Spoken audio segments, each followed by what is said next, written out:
Hi guys, welcome to my channel. We are looking at solving for x. One thing we see is fractions. Then we say, okay, the first thing we need to do is go and find the lowest common denominator. And the lowest common denominator here is going to be 15. How do I know this? If we're looking at multiples, right? The multiples of 3 is 3, 6, 9, 12, and I'm going to stop at 15. Why? Because I know that 15 is also a multiple of 5. So 5, 10, 15. Then I say, okay, that means the lowest common multiple is 15. And that's why the lowest common denominator is going to be 15. Right. Now, let's go ahead and write this down. I'm going to write it as x over 3. Right. And then I'm going to say minus x over 5 equal to, you will notice that I'm leaving spaces. I'm just spreading it out like that. Now, I'm going to say times and then ask you, what am I going to multiply 3 by such that I can get 15? I'm going to multiply by 5 over 5 because 5 divided by 5 is 1. So I'm not really doing any changes to that equation. Right, and then I go to this one here. What am I going to multiply by such that I can get 15? I multiply by 3 over 3, right? And then now I come to x and I say, x, you are not a fraction. We need to change you and make you into a fraction. And then we're going to multiply by what? 15 over 15, right? And then also 13, you are not a fraction. So I want to change you such that you are a fraction. So I'm going to say over 1. And then what am I going to multiply you by? I'm going to multiply you by 15 over 15. Okay, so now we have to sort out what's at the top there. So we're going to have 5x over 15, of course. Then we'll have 3x over 15. If we don't get 15 in the denominator, then there's something strange. Then we'll have x times 15, which will be 15x over 15. And then we'll have plus 13 times by 15 will be 195 over 15. Then we celebrate and say, okay, same denominator for all terms, right? Meaning that we can drop the denominator, we can leave it behind. It has done its job. So I'm going to do this. I'm going to highlight what I'm going to take with me. I'm going to take the 5x, it's not the denominator, minus 3x equal to 15x plus 195. You'll see that I am taking the signs with me, right? So I'm going to have 5x minus 3x, and then I'm going to have 15x plus 195. Good. Now, what I'm going to do is just solve like usual. So this 15 needs to come this side, so we'll have a 2x here minus 15x, and then we'll have a 195 this side. Right, and then 2x minus 15x will give me negative 13x, and then I have 195, which then will be, if I divide on both sides by the negative 13, then it means I have to have x equal to negative 15, and that's your answer. Okay guys, let's look at the lowest common denominator for these three numbers, for 3, 4, and 2. The lowest common denominator will be 12, right? Now, what we need to do is we then need to write this 4x minus 1 over 3. Guys, make sure you put brackets. Let's just put brackets from there.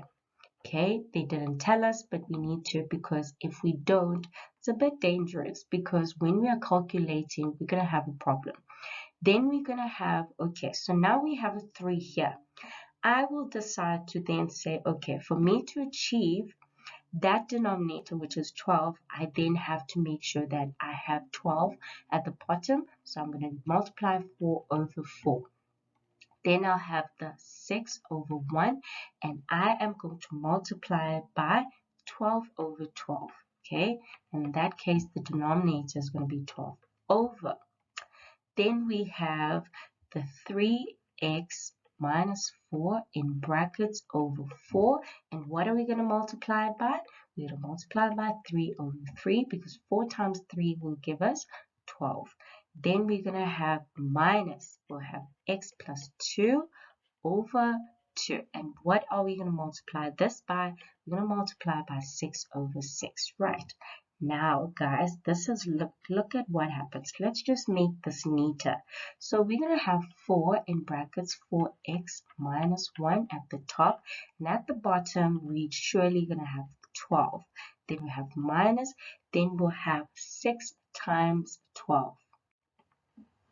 And 6 times 12 is 72 over 12. Then we'll have equal to, we'll have 3 in brackets 3x minus 4 all over 12, right? And then we'll have minus, then we'll have 6 in brackets x plus 2 all over 12. Now we are sorted. Why? Because look at this. All the terms here, what's the nice thing about them is they have the same denominator. Okay, the denominator is the same. So what do you think we're going to do? And yes, we are going to drop the denominator. So if we drop the denominator, look at what's going to happen. I'm just going to take what I'm highlighting here in purple, what is at the top. Remember, I'm taking also the signs as well. Okay, and I am just leaving out the denominator for each one. So I will have the 4 and 4x minus 1 and minus 72 equal to 3 in brackets 3x minus 4 and then minus 6 in brackets x plus 2. This is what I have now. Now let's go ahead and just solve, guys. So I'm going to have 16x here minus 4. Remember, we are distributing the 4 in, then minus 72. And then on the side, I'll have 9x. If I say 3 times 3x, which is 9x, minus then 3 times 4 should give me 12. And then I go ahead and look at now this one here, which is negative 6 times by x, which is negative 6x, and then negative 6 times by 2, which is negative 12. Right. Now we can just neaten the left-hand side and neaten the right-hand side. So we're going to have here 16x, and then we are going to have negative 4 minus 72, which will give me negative 76. Then I'll have 9x minus 6x, which will be 3x. And then negative 12 minus 12 will be negative 24. Right, now we are here. So what I'm going to do is I'm going to take this 3 this side, and I'm going to take the 76 that side. Okay, so there I am here. So now I'm going to have 16x. So guys, if you can hear me, we're coming here. 16x, right, minus 3x equal to negative 24 plus 76 equal to 16x minus 3x will be 13x, and then 76 minus 24 should give me 52, right? And then after that, we should then divide by 13 on both sides. Therefore, x is equal to 4, and that's your answer.